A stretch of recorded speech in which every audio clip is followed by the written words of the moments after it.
The story of Jezebel teaches us profound lessons about power, responsibility, and the consequences of the choices we make.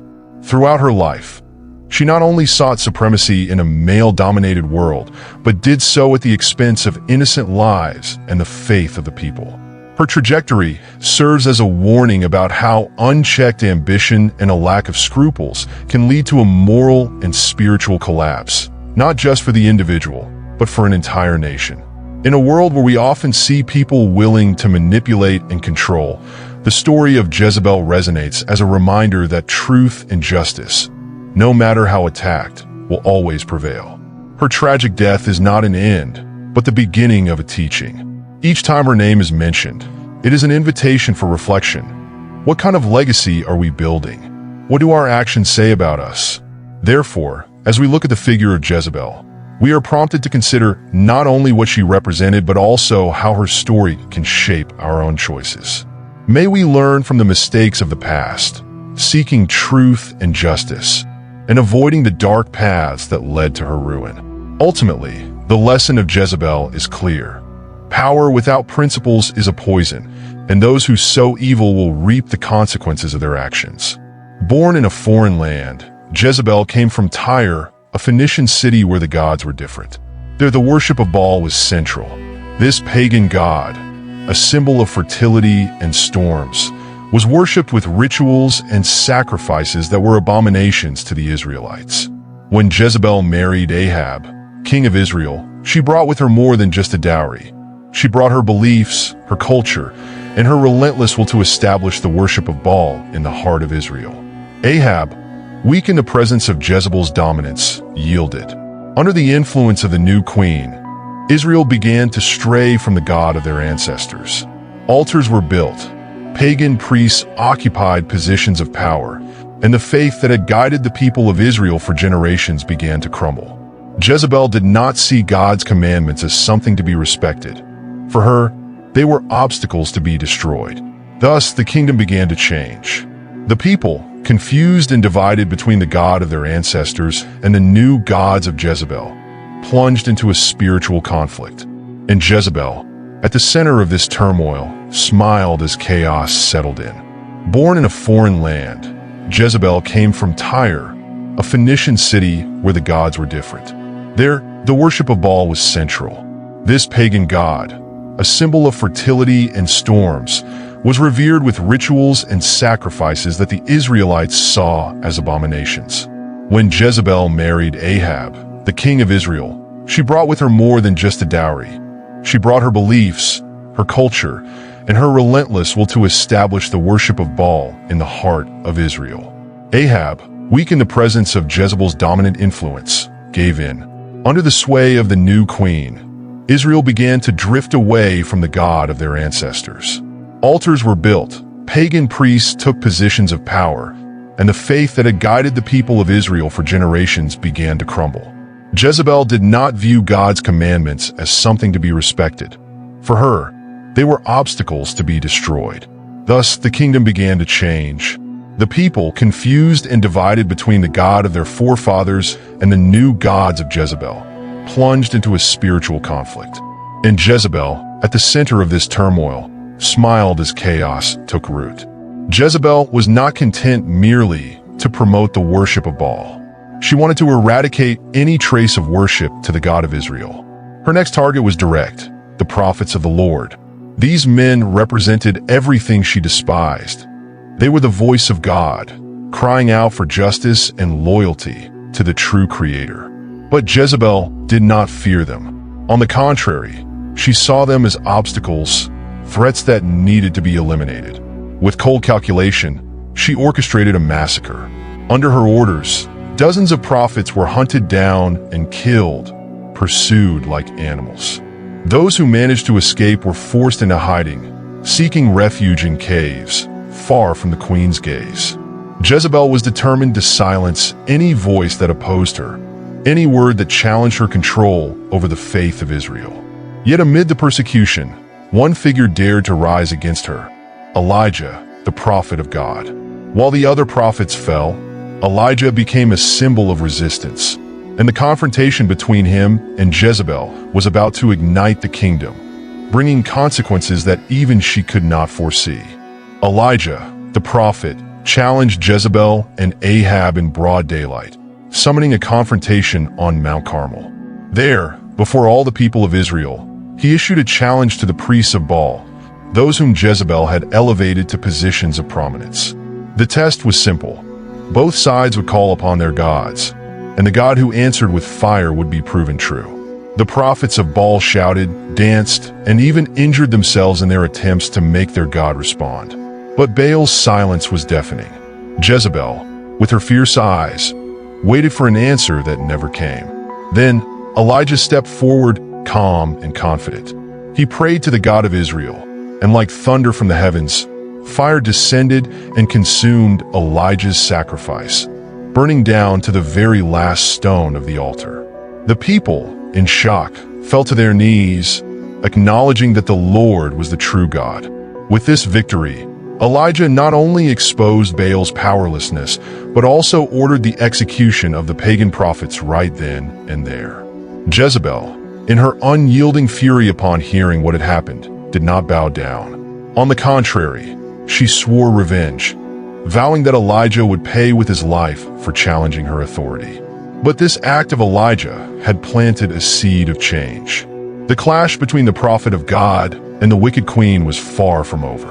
After the humiliation on Mount Carmel, Jezebel did not surrender. On the contrary, she became even more determined to consolidate her power. Ahab, her husband, seemed increasingly under her influence, almost like a puppet in her hands. Jezebel not only reigned alongside the king, but commanded the throne with cunning and manipulation. She knew exactly how to bend Ahab's will and used this to her advantage. Then came the story of Naboth, a simple man, the owner of a vineyard that Ahab coveted. The king desired that property, but Naboth, faithful to tradition and the law of God, refused to sell it. Ahab was disheartened, sulking like a child who couldn't get what he wanted. Jezebel, however, saw an opportunity in this. She mocked Ahab's weakness and, with a smile that already hinted at something sinister, promised to resolve the matter. And so, Jezebel wove a sordid plot. Using her authority, she forged letters, manipulated the justice system, and through false accusations, condemned Naboth to death. With him out of the way, Ahab took possession of the vineyard without lifting a finger. Jezebel had once again demonstrated her ruthlessness and lack of scruples, manipulating everything and everyone around her to get what she wanted.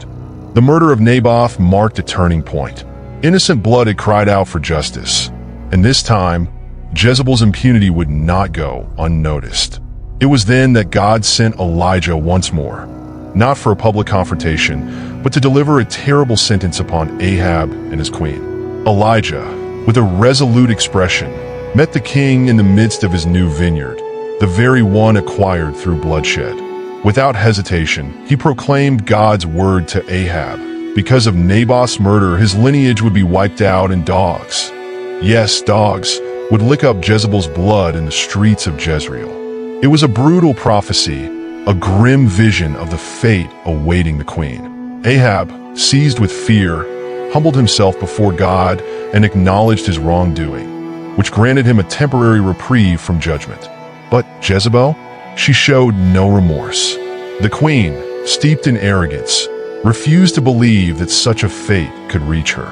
Jezebel saw power as her shield, as if her schemes and manipulations could protect her even from divine judgment. But the clock had started ticking, and Elijah's prophecy loomed over her like a shadow that only grew darker.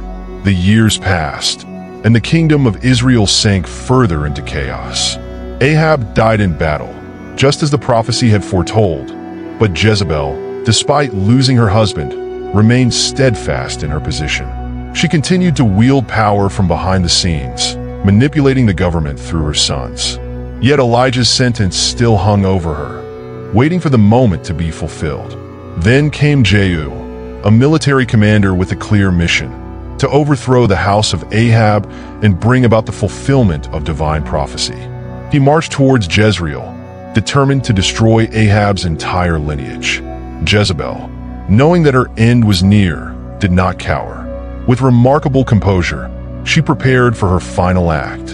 Instead of fleeing, she adorned herself, painted her eyes, and stood by the palace window as if ready to face death head-on. When Jehu arrived, she greeted him with disdain, still attempting to maintain her haughty demeanor. But Jehu was unmoved. He commanded the palace eunuchs to throw her down from the window, and so they did. Jezebel's body plummeted, and there, on the ground of Jezreel, the prophecy was fulfilled. The dogs devoured her body, leaving only her hands, feet, and skull. The queen who once seemed untouchable, who manipulated kings and defied prophets, was finally defeated by the very destiny she believed she could control. And so, Jezebel met her end, a grim fate befitting her deeds. The body of the queen, who once ruled with an iron fist and sowed chaos in Israel, was torn apart by the dogs of Jezreel. The woman who had openly defied the authority of God, who manipulated and killed without remorse, was reduced to nothing. Her brutal death, just as Elijah had prophesied, sealed the fate she had tried so hard to escape. Jezebel's downfall was not just the fall of a queen, but the end of an era. Her name, which once inspired fear and reverence, had become synonymous with shame and degradation. The palace that was once a stage for intrigue and manipulation, where she orchestrated Naboth's death and destroyed families, was now a place of desolation. And where Naboth's blood had been unjustly spilled, now lay Jezebel's own blood, staining the streets. Her death was a clear sign that divine judgment is inexorable.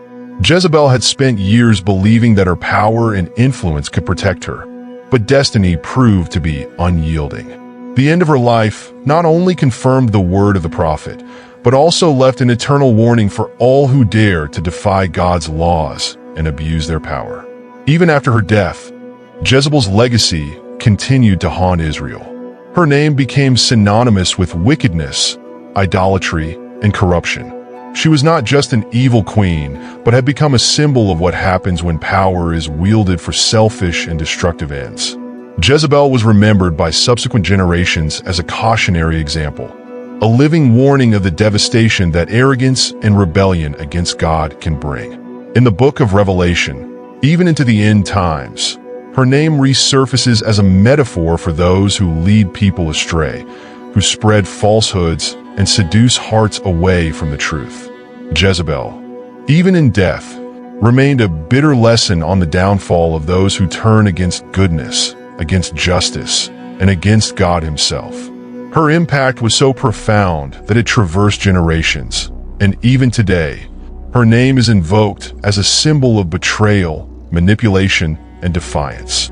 Thus, her malignant influence, instead of being forgotten, lingered like a shadow, a reminder that evil, though temporarily triumphant, always finds its downfall in the end.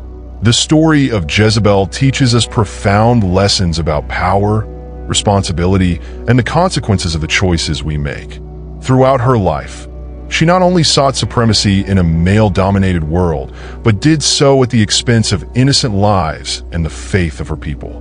Her journey serves as a warning of how unchecked ambition and a lack of scruples can lead to moral and spiritual collapse, not just for the individual, but for an entire nation. In a world where we often see people willing to manipulate and control, Jezebel's story echoes as a reminder that truth and justice, no matter how fiercely attacked, will always prevail. Her tragic end is not simply a conclusion, but the beginning of a lesson. Every time her name is mentioned, it invites reflection. What kind of legacy are we building? What do our actions say about us?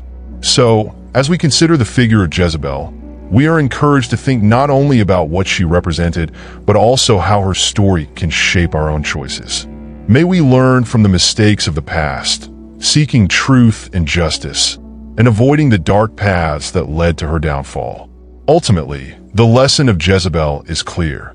Power without principles is poison, and those who sow wickedness will inevitably reap the consequences of their actions.